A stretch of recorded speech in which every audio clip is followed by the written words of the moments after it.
Hello everyone, this is Chavez Brown from Escape the Matrix. Right here I have jazz and hip hop group, Jaspects. Everybody introduce yourselves. Starting with you. It's me, Stagger Lee from Alabama, alto sax player. It's your boy Jay Ceasy from the good old Texas, bass player for Jaspects. What's up? It's Kim James from Stanford, Connecticut. I'm a trumpet player.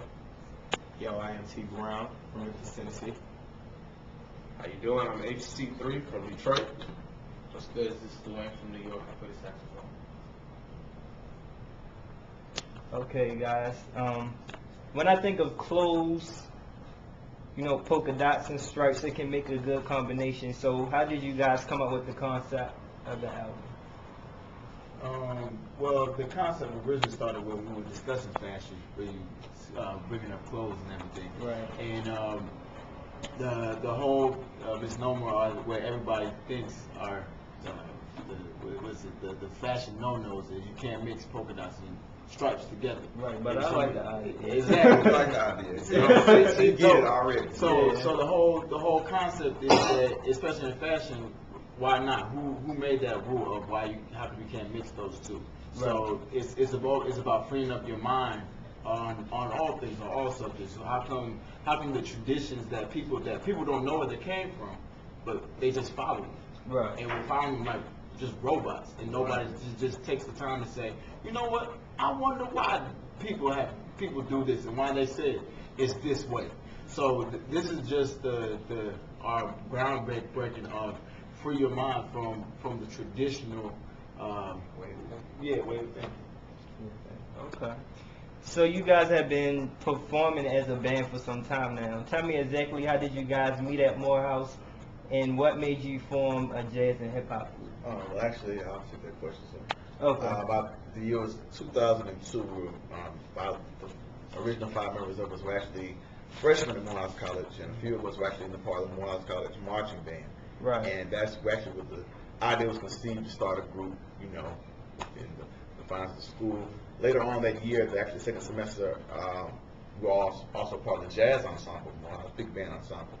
And the idea came up again. We were like, I think it would be a great idea to start a side group, or just, maybe get together to practice. If nothing else, we could practice.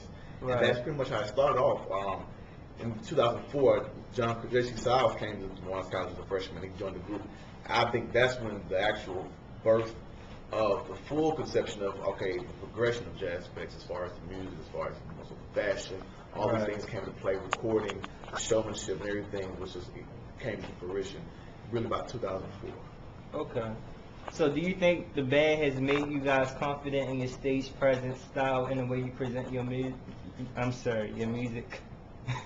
I say definitely. I'll speak on it again. Many of us, like I said, actually all of us except for JC's are also music majors as well. Right. Many of us are performance majors as well as composition, and as concentration of performance, I think it definitely gave a certain, confidence in the realm of performance, whether it be academic or just our own personal endeavors. Okay. So I've seen the segment from Black in America on CNN. I wanted to know if y'all felt like that there's been any progression since that has aired. Are you talking about our specific segment, the clip on CNN.com? Yeah. Jaspects? Yeah. Oh, yeah. That was actually, I'm T Brown, that was actually before the album, The Polka Dot Stripe, came out. That was shot over a year ago. Right. Over a year ago, January 19th. Yeah, January 19th, 07. And yeah, the band has totally progressed. We've even been guilty of classifying ourselves as something that other people classify us as. And I think this album allowed us the opportunity to tap into a side of us that we didn't know we had. Or some of us knew we had, but we just never thought that we could actually put it out in this specific form, being known as Jaspects. I've heard you say a couple of times that we are, the jazz and hip hop group, and those are probably the two things that I guess enclose us, if you want to. But our point is to not be enclosed in general. So we don't necessarily care to refer to ourselves as a jazz. While it's totally cool for you to do it, we don't care to refer to ourselves as a jazz or a hip hop group. We just consider ourselves speaking, I guess you could say, folk music, telling a story, Right. and trying to get people to recognize that their minds need be free for the sake of progress and for the sake of to release the limits that are typically held on us, not just as musicians, but as a people and as men, African American men. Okay. So that progress has totally come about within the last year, 2 years or so.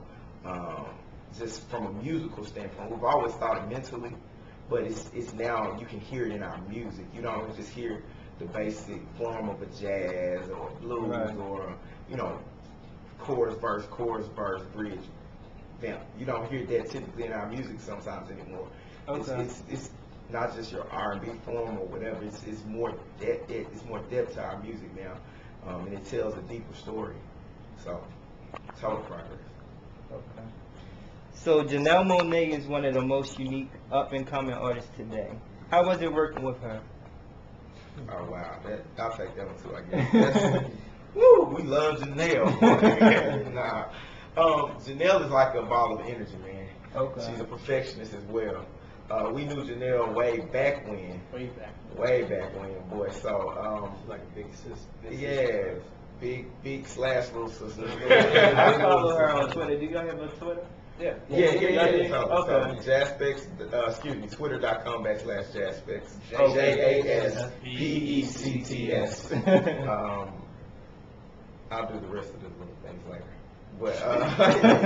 But no, yeah, Janelle Monáe, man, she's a big ball of energy. Like I said, she's like a big slash little sister. Sometimes she's so silly that you look at her as a little sister. Sometimes she's so professional that you look at her as the big sister. So she kind of serves both roles. Okay. In our group, we worked with her. Our first opportunity to work with her was at Homecoming, Morehouse College Homecoming, or Spellhouse Homecoming, 2003, I want to say. 2003. Yeah, so it's been a long time, and that's the first time we worked with her as a group.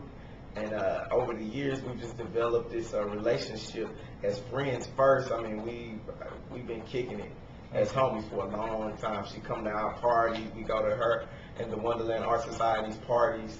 There was, by the way, shouts out to them.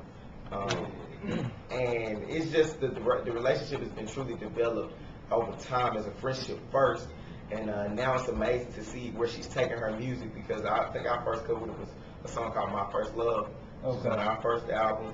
And then we did Peachtree Blues, which was on our second album. And this album, we have a track called 2012 on the Polka Dotted Stripe that she's featured on. Right. And so you can even hear in the progress of how we've implemented her into our music. Her music has progressed in the same way, just in general. So it's been great to see both of us grow together. And we're glad to see her, because, the sky's totally the limit for her. Right. So is there anybody else that y'all would like to collaborate with? Andre 3000. Stevie Wonder. Stevie Wonder. Jesus. Yeah. We That collaborate was with just him all here the time. yesterday.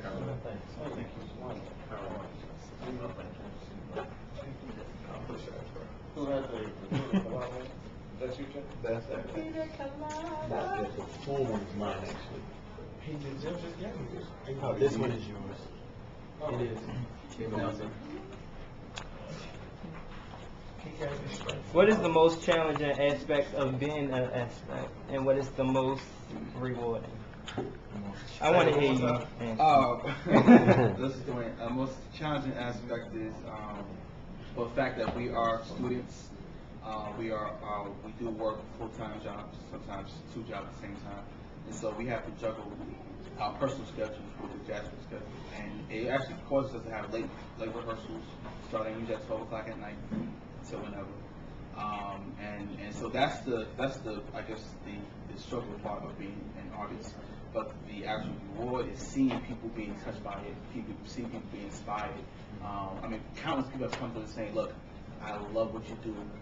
Keep doing it." I mean, it has touched me in a way that I haven't felt this way in a long time about music. Actually, lady last night told me that she actually believes in live music